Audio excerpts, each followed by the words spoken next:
A stadium in 2026. 45,000 people are on their feet, drumming, shouting, swaying. And in the middle of all that noise, one man does not move at all.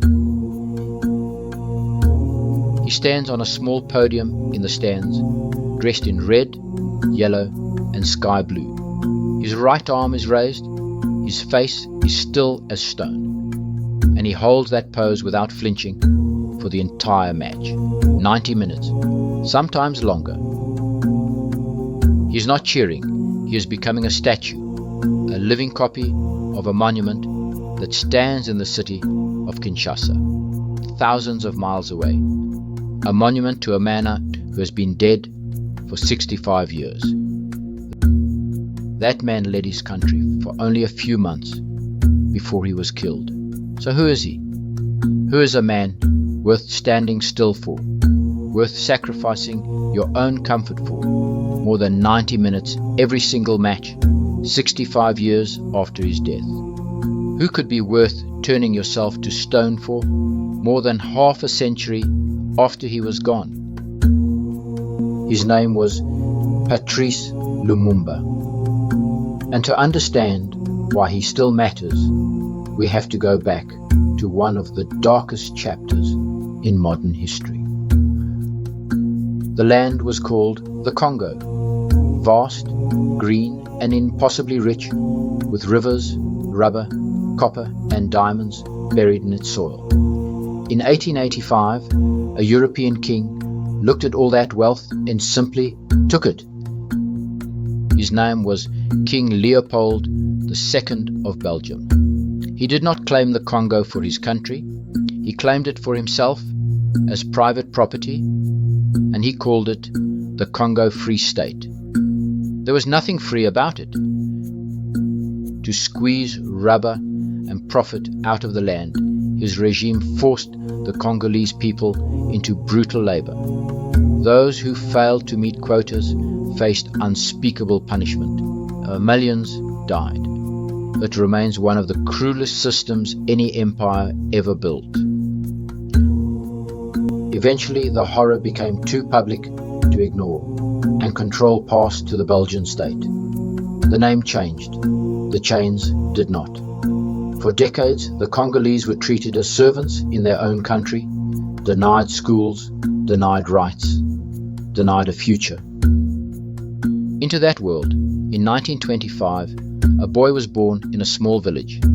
He was sharp, curious, and proud. He taught himself far beyond what the colonial schools allowed. That boy would grow up to be Patrice Lumumba.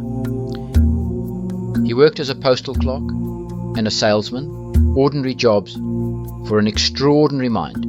He read everything, he wrote, he argued, and slowly he began to ask the question the colonizers feared most. Why should any of this be accepted? Lumumba had a gift that cannot be taught. When he spoke, people listened. He could put into words the anger and the hope of millions who had never been allowed a voice. By the late 1950s, he was a leader of the movement for independence. Across Africa, the old empires were crumbling. Colony after colony was demanding freedom. The Congolese pushed harder and harder until Belgium realized it could no longer hold on. A date was set. The Congo would become free. But freedom on paper is not the same as power in practice. Belgium intended to leave the buildings and take the control. It expected the new Congo to stay obedient, grateful, and quiet. It had not counted on Patrice Lumumba. June the 30th, 1960, Independence Day. In the capital, then called Leopoldville, the ceremony was grand. The King of Belgium himself had come to hand over freedom, on his own terms, with his own version of history. The King rose and praised the work of colonial rule. He spoke of progress and civilization, as if the past decades had been a gift. The Congolese officials were expected to smile, accept the compliment, and say thank you. Then Lumumba stood up. He had not been scheduled to answer the king like this, but he walked to the microphone anyway, looked out at the room, and refused to play the part that had been written for him. With the king sitting right in front of him, he told the truth. He spoke of the insults, the forced labor, the humiliation his people had suffered. He said independence had not been given as charity. It had been won through struggle. It was electric, and it was dangerous. No one spoke to a European king that way. In a few unforgettable minutes, Lumumba told the world that the Congo would no longer bow. The speech echoed across the globe. At just 34 years old, Patrice Lumumba became the first Prime Minister of an independent Congo. For a moment, anything seemed possible. A proud nation, rich in resources, finally standing on its own feet. But that speech had made powerful enemies. Belgium was humiliated. Foreign companies that controlled the Congo's mines were terrified of losing their grip.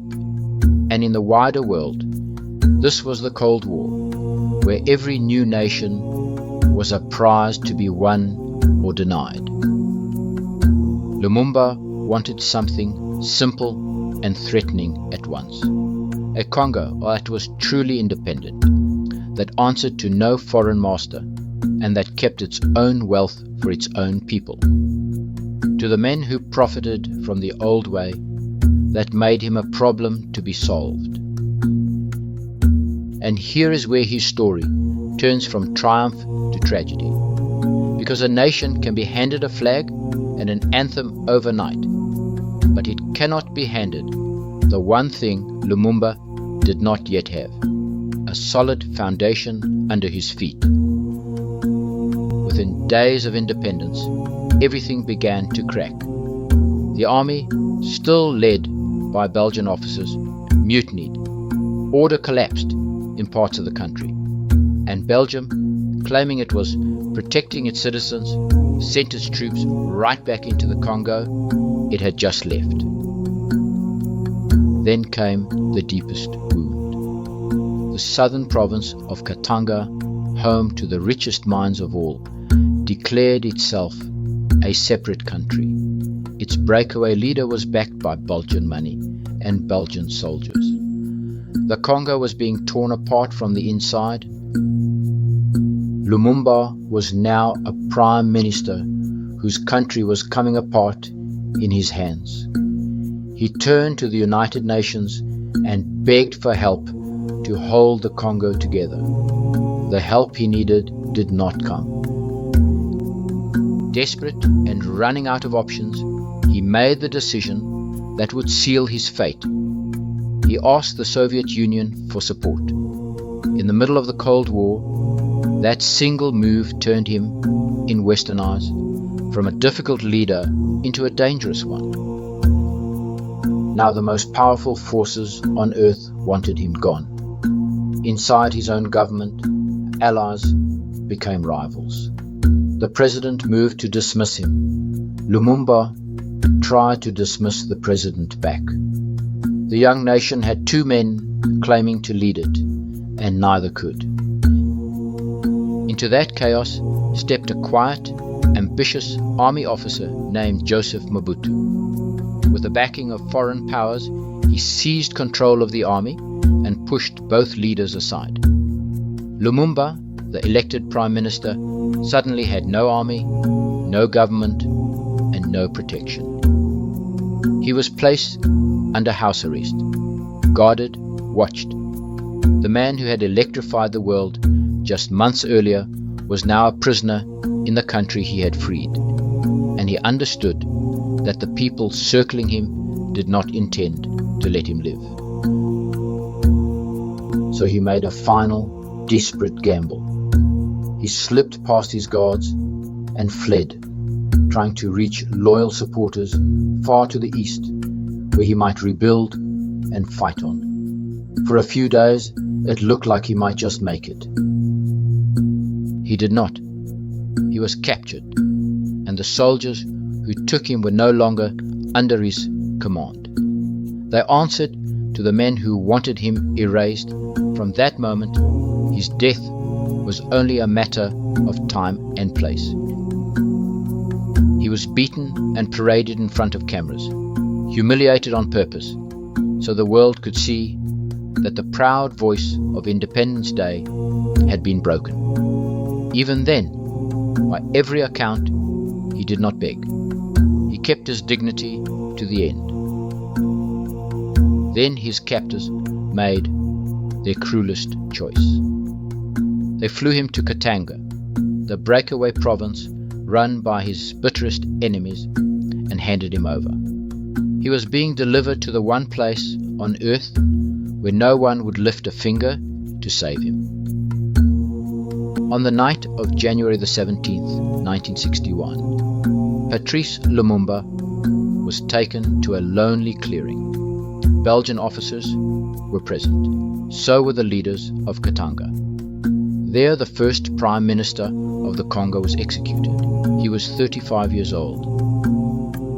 And then they tried to make him disappear completely. In the days that followed, his body was destroyed, so that there would be no grave, no monument, no place for his people to gather and remember. They wanted not just to kill the man, but to erase him. For years the full truth was buried with him. But the truth about powerful crimes has a way of surfacing. Decades later, official investigations forced the secrets into the light. A Belgian parliamentary commission concluded that the Belgian government bore moral responsibility for his death. And in the United States, a Senate inquiry revealed that the American Central Intelligence Agency, the CIA, had drawn up its own separate plan to assassinate him. The most powerful nations on earth had wanted this one man dead. Think about what that means. A young leader of a brand new country, in power for less than a year, was seen as such a threat that empires conspired to destroy him. That is not the story of a weak man. That is the story of a man whose ideas frightened the strong. Because here is what his killers never understood. You can destroy a body.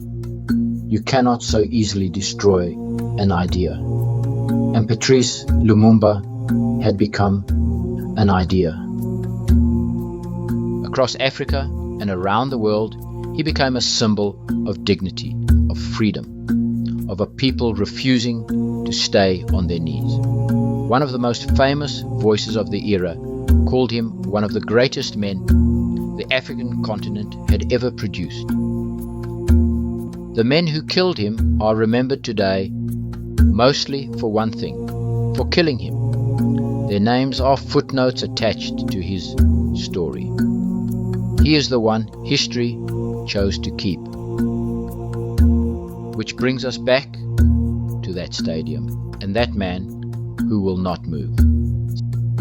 65 years after they tried to erase him, a crowd of 45,000 rises to its feet, and one man stands frozen for 90 minutes, his arm raised, becoming a living statue, so that no one in that stadium can forget the name Patrice Lumumba.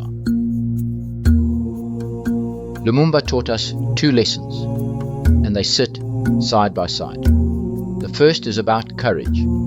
He showed us that speaking the truth to power can cost you everything and still be worth it. He lost his life. He won his place in history. His enemies got the opposite. But the second lesson is harder and just as important. Courage alone is not enough. Lumumba was right and brave and far ahead of his time. Yet he moved faster than his fragile new nation could protect. Vision without a solid foundation can be destroyed before it grows. Conviction wins you history, but timing, patience, and a secure base win you the fight. The strongest leaders learn to carry both, and that, proven by history, is a lesson worth standing still for.